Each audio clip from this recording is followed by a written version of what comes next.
రోట్లో నూరి చేసే పచ్చళ్ళు టేస్ట్ ఎంత బాగుంటాయో కదా. టొమాటోతో పాటు కొత్తిమీర వేసి చేస్తే కాంబినేషన్ చాలా బాగుంటుంది. స్టవ్ ఆన్ చేసి కడాయిలో జీలకర్ర వేసి బాగా ఫ్రై చేసి తీసుకోండి. అదే కడాయిలో ఆయిల్ వేసి మీరు తినే స్పైస్ కి తగినట్టు పచ్చిమిరపకాయ ముక్కల్ని వేసి బాగా ఫ్రై చేయండి. పచ్చిమిరపకాయ బాగా ఫ్రై అయిన తర్వాత దీంట్లో 3 టమాటోల్ని చిన్న చిన్న ముక్కల కింద కట్ చేసి వేయండి. ఒక కట్ట కొత్తిమీరని శుభ్రంగా కడిగి చిన్న చిన్న ముక్కల కింద కట్ చేసి వేయండి. చింతపండు వేసి మూత పెట్టేసి సాఫ్ట్ గా అయ్యేంత వరకు ఉడికించండి. వాటర్ మొత్తం మిగిలిన తర్వాత స్టవ్ ఆఫ్ చేసేసి పూర్తిగా చల్లారిపోనివ్వండి. రోట్లో మనం ఫ్రై చేసి రెడీగా పెట్టుకున్న జీలకర్ర వేసి మెత్తగా పొడి చేసేయండి. వెల్లుల్లి రెబ్బలు ఇంకా ఉప్పు వేసి మెత్తగా దంచేయండి. పచ్చిమిరపకాయలతో పాటు టమాటో కొత్తిమీర చింతపండు వేసి మెత్తగా ఉడికించి రెడీగా పెట్టుకున్నాం కదా.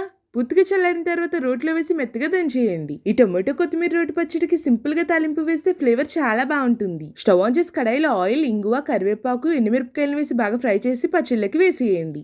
వీడియో నచ్చితే లైక్ చేయడం మాత్రం మర్చిపోకండి. మీరు నెక్స్ట్ ఏ రెసిపీని అయితే చూడాలనుకుంటున్నారో కామెంట్ చేయండి.